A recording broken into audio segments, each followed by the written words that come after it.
तो दोस्तों आज मैं एक्सप्लेन करने वाला हूँ हाल ही में रिलीज हुई कल्कि 289 AD मूवी को, जो कि बेस्ड है माइथोलॉजी के ऊपर। और मूवी इतनी बढ़िया है जो कि आप लोग बार बार देखोगे, क्योंकि इस मूवी की कहानी महाभारत से जुड़ी हुई है। और सबसे बड़ी बात, इसके विजुअल्स VFX तो काफी लाजवाब हैं, जो कि आप लोगों को लगेगा ही नहीं हम इंडियन मूवी देख रहे हैं, ऐसा लगेगा कि हॉलीवुड मूवी चल रही है। तो दोस्तों शुरू करते हैं मूवी की कहानी को।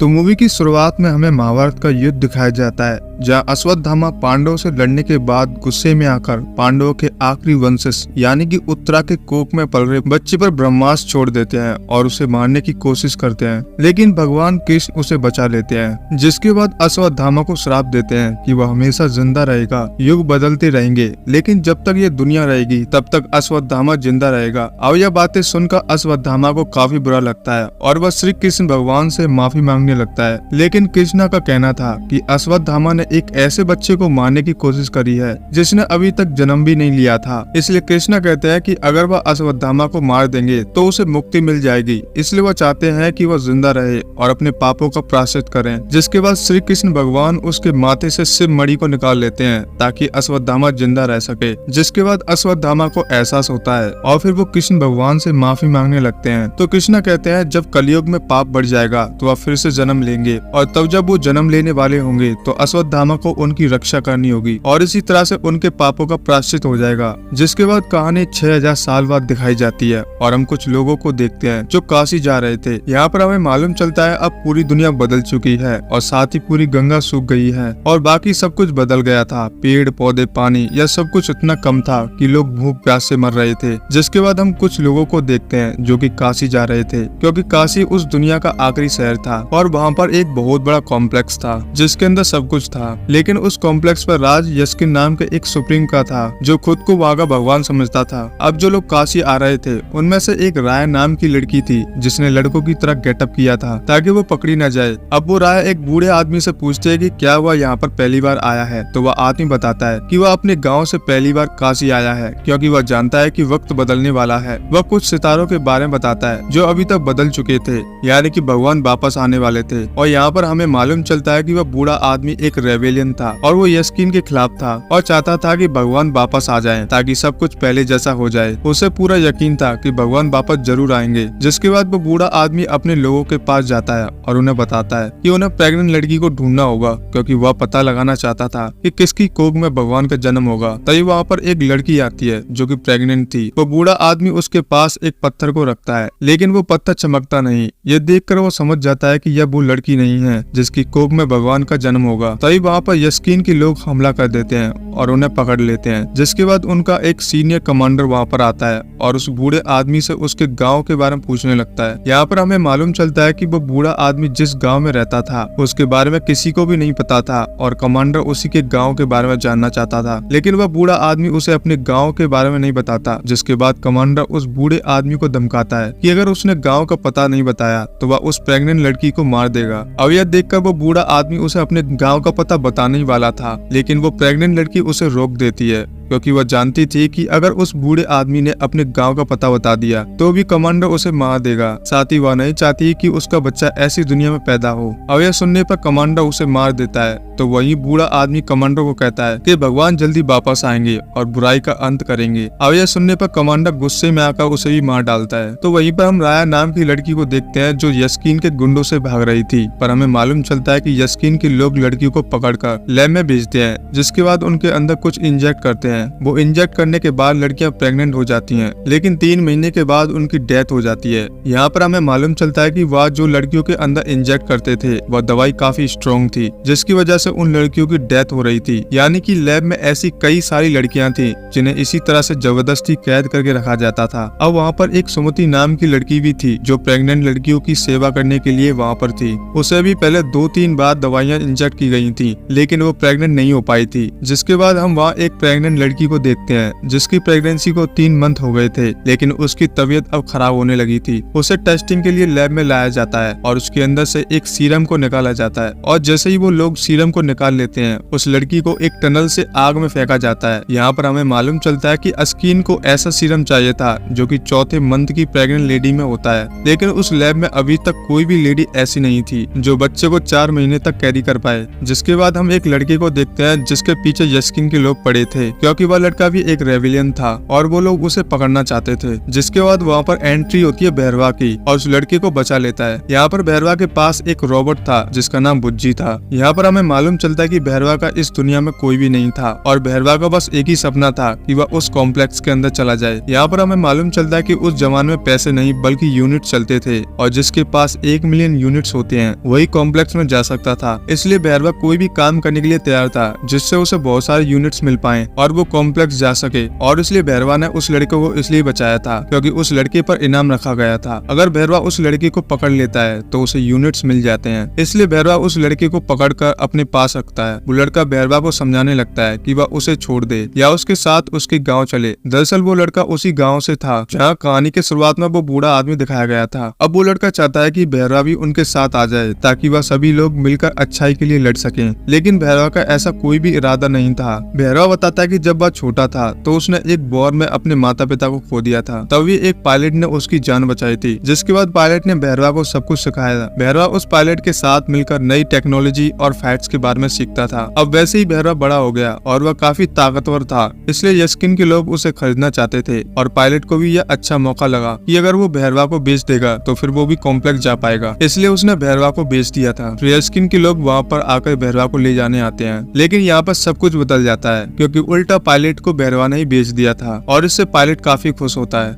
और जाते जाते पायलट भैरवा से कहता है वो हमेशा ऐसा ही रहे और हमेशा खुद के बारे में ही सोचे। इसलिए भैरवा कहता है कि वह जैसा है वैसा ठीक है, उसे बस कॉम्प्लेक्स के अंदर जाना है और उसके लिए वो कुछ भी करने के लिए तैयार है। जिसके बाद वहाँ पर भैरव की गर्लफ्रेंड रॉक्सी आती है जो कि वो भैरव को बहुत प्यार करती है, लेकिन भैरव का एक ही मकसद था कॉम्प्लेक्स के अंदर जाना। जिस पर रॉक्सी उसे बताती है उसे कॉम्प्लेक्स के अंदर जॉब मिल चुकी है और भैरव ये सुनकर काफी खुश होता है और साथ ही भैरव रॉक्सी से उसे कॉम्प्लेक्स ले जाने के लिए बोलता है, जिस पर रॉक्सी हाँ कर देती है और फिर दोनों कॉम्प्लेक्स के अंदर चले जाते हैं। लेकिन भैरव काम करने की जगह उस कॉम्प्लेक्स में घूमने लगता है। उस कॉम्प्लेक्स में सब कुछ था जैसे कि पेड़ पौधे, पानी, हर एक चीज जो जीने की होती है, इसलिए हर कोई कॉम्प्लेक्स आना चाहता है। खैर अब रॉक्सी और भैरव दोनों पकड़े जाते हैं और भैरव को कॉम्प्लेक्स से बाहर फेंक दिया जाता है। इधर हम सुमति को देखते हैं जो कि प्रेग्नेंट थी और सुमति की फ्रेंड को भी ये मालूम चल गया था कि सुमति प्रेग्नेंट है और वो सुमति से कहती है कि वह इसके बारे में जाकर कमांडर को बता दे, लेकिन सुमति कहती है कि उसे यह बच्चा चाहिए क्योंकि सुमति जब छोटी थी तभी से कॉम्प्लेक्स के पास अपना कहने वाला कोई भी नहीं था। और सुमति की बातें सुनकर उसकी फ्रेंड उसे समझाने लगती है कि इस बच्चे का कोई भी बाप नहीं है, ये बच्चा बस एक एक्सपेरिमेंट है जो उसके ऊपर किया गया था। लेकिन सुमति कहती है कि भले ही इस बच्चे का बाप नहीं है लेकिन इसकी माँ है और वह अपने बच्चे को खोना नहीं चाहती। और ये बात सुनकर उसकी फ्रेंड भी उसकी बात मान लेती है कि वह किसी को भी इसके बारे में नहीं बताएगी। तो वहीं हम राया को देखते हैं जो कि सुप्रीम के गुंडों से भाग रही थी। वो गुंडे उसे पकड़ना चाहते थे लेकिन राया एक गुफा में जाकर छुप जाती है। जब वो गुंडे वहाँ पर उसे पकड़ने के लिए आते हैं तब उसकी मुलाकात अश्वत्थामा से होती है जो उसे उन गुंडों से बचा लेता है। और उनकी पावर्स देखकर राया भी काफी शौक थी। वह अश्वत्थामा से कहती है कि उसे बाहर आना चाहिए और लोगों को बचाना चाहिए, लेकिन अश्वत्थामा कहते हैं कि वह एक ही जान की रक्षा करना चाहते हैं। तभी वहाँ पर एक रोशनी आती है जिसे देखकर अश्वत्थामा समझ जाते हैं कि भगवान फिर से जन्म लेने वाले हैं और अब उन्हें उनकी रक्षा करनी होगी। तो वही हम सुमति को देखते हैं जिसकी फ्रेंड ने कमांडर को बता दिया था कि सुमति प्रेग्नेंट है, इसलिए सुमति को एक्सपेरिमेंट के लिए ले जाया जाता है ताकि वह उसके अंदर से सीरम निकाल सकें। सुमति जानती थी कि ये लोग उसके बच्चे को मार देंगे, इसलिए सुमति उनसे काफी रिक्वेस्ट करने लगती है, लेकिन कोई भी उसकी बात नहीं सुनता। जब सुमति को उस मशीन में डाला जाता है तभी अचानक लाइट चली जाती है। यहाँ पर हमें मालूम चलता है कि सुमति की फ्रेंड ने जानबूझकर कमांडर को बताया था ताकि जब वो लोग सुमति को यहाँ पर लाएं तो वो उसे वहाँ से भगा सके। सुमति की फ्रेंड उसे बताती है कि वह एक रेबल है और वह यहाँ पर एक मिशन के लिए आई थी, लेकिन जब उसे मालूम चला कि सुमति अपने बच्चे के लिए अपनी जान तक देने के लिए तैयार है तो उसने डिसाइड किया कि वह सुमति को हर हाल में बचा कर रहेगी। इसलिए उसकी फ्रेंड सुमति को एक टनल से बाहर भेजती है क्योंकि वहाँ पर उसके साथी खड़े थे जो सुमति की मदद कर सकते थे। अब जैसे सुमति कॉम्प्लेक्स से बाहर आती है, अश्वत्थामा को मालूम चल गया था कि अब उसे सुमति के पास जाना है। जब सुमति पर आग से हमला किया जाता है तो अश्वत्थामा उसे बचा लेता है और यह देखकर सुमति भी काफी शौक थी कि वह कैसे बच गई। सुमति जैसे ही वहाँ से बाहर आती है तो वहीं पर बेहोश हो जाती है,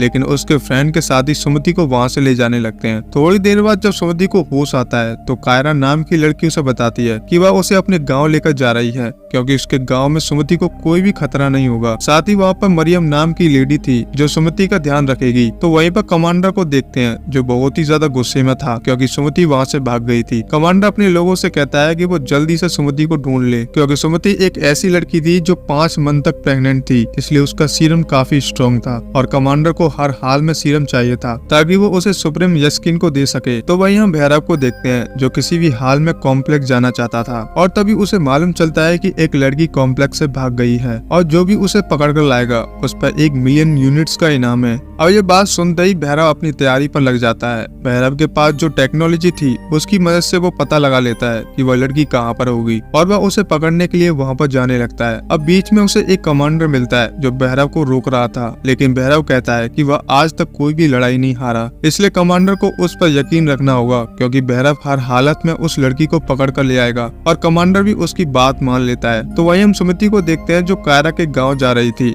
लेकिन तभी उनके ऊपर सुप्रीम के सोल्जर्स हमला कर देते हैं और सुमति को बचाने के चक्कर में कायरा अपनी जान खो देती है। यह देखकर सुमति को काफी बुरा लगता है। तभी वहाँ पर वो सोल्जर्स उनके ऊपर हमला कर ही रहे थे कि वहाँ पर अश्वत्थामा आ जाते हैं और सभी सोल्जर्स को काफी ज्यादा मारते हैं। यहाँ पर सभी लोग काफी शौक थे क्योंकि अश्वत्थामा के ऊपर वो सोल्जर्स काफी गोलियां चला रहे थे, लेकिन उन्हें कुछ भी नहीं हो रहा था। अब अश्वत्थामा सारे सोल्जर्स को मार देते हैं और वह सुमति से कहते हैं कि वो चिंता न करे, वो उसकी रक्षा करेंगे। लेकिन तभी वहाँ पर भैरव आता है जो सुमति को पकड़ने के लिए वहाँ पर आया था, लेकिन जब वह सुमति को पकड़ने के लिए जाता है तो अश्वत्थामा के साथ उसकी लड़ाई होती है। यहाँ पर दोनों में काफी देर तक फाइट होती है और अश्वत्थामा आखिरकार भैरव को हरा देते हैं। तो वही कमांडर को ऐसा लगता है कि भैरव ने ही सुमति को भगाया है, इसलिए कमांडर भैरव पर गुस्सा हो जाते हैं और उसे ब्लैक लिस्ट कर दिया जाता है, यानी कि आज के बाद भैरव कभी भी कॉम्प्लेक्स के अंदर नहीं आ पाएगा। और यह सुनकर भैरव काफी सैड हो जाता है क्योंकि उसका एक ही सपना था कि वह कॉम्प्लेक्स जाए। जिसके बाद भैरव वापस अपने घर लौट आता है और जो लड़का भैरव ने कैद करके रखा था उसे जाने के लिए कहता है। अब वो लड़का भैरव से कहता है कि वह उसके साथ उसके गाँव चले क्योंकि वहाँ के लोगों को भैरव की जरूरत थी और भैरव भी इसके लिए मान जाता है। दरअसल भैरव जानता था कि वह लड़का उसी गाँव से है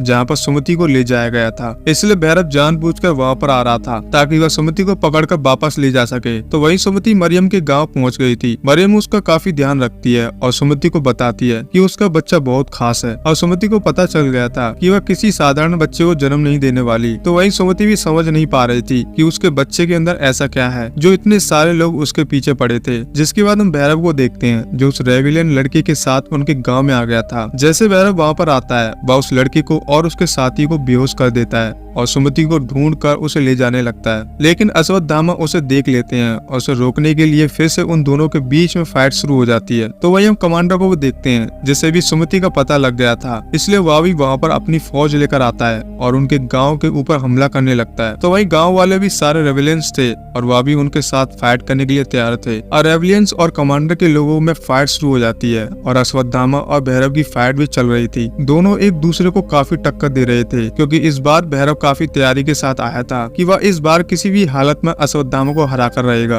वो दोनों जब फाइट कर रहे थे तो अश्वत्थामा फिर से भैरव को काफी मारता है और भैरव बेहोश हो जाता है, लेकिन तब तक कमांडर ने बहुत सारे रेविलियंस को मार दिया था और वह सुमति को पकड़ने के लिए आ जाता है। वो अश्वत्थामा के हाथ पैर बांध देता है जिसकी वजह से अश्वत्थामा सुमति को रोक नहीं पा रहे थे। अब कमांडर सुमति को अपने साथ ले जाने लगता है कि तभी हम भैरव को देखते हैं जिसके हाथ में अश्वत्थामा की छड़ी आ जाती है और भैरव अचानक वहाँ से उठ जाता है और उसके अंदर काफी सारी पावर्स आ गई थी, जिसे देखकर भी अश्वत्थामा भी काफी शौक था। और हमें मालूम चलता है कि दरअसल भैरव सूर्यपुत्र कर्ण का अवतार है और वह छड़ी जो उसके हाथ में आई थी वह कर्ण का अस्त्र था और वह अस्त्र तभी काम करता था जब कर्ण उसे यूज करता था। अब भैरव अस्त्र से कमांडो को जान से मार देता है, जिसके बाद वह सुमति को लेकर आता है और जैसे उस अस्त्र को नीचे रखता है वह फिर से भैरव बन जाता है, यानी कि अब तक उसने जो किया था उससे वह भूल में हो गया था। जिसके बाद भैरव देखता है कि अश्वत्थामा को कैद किया गया था और इसी बात का फायदा उठाकर भैरव सुमति को अपने साथ ले जाने लगता है।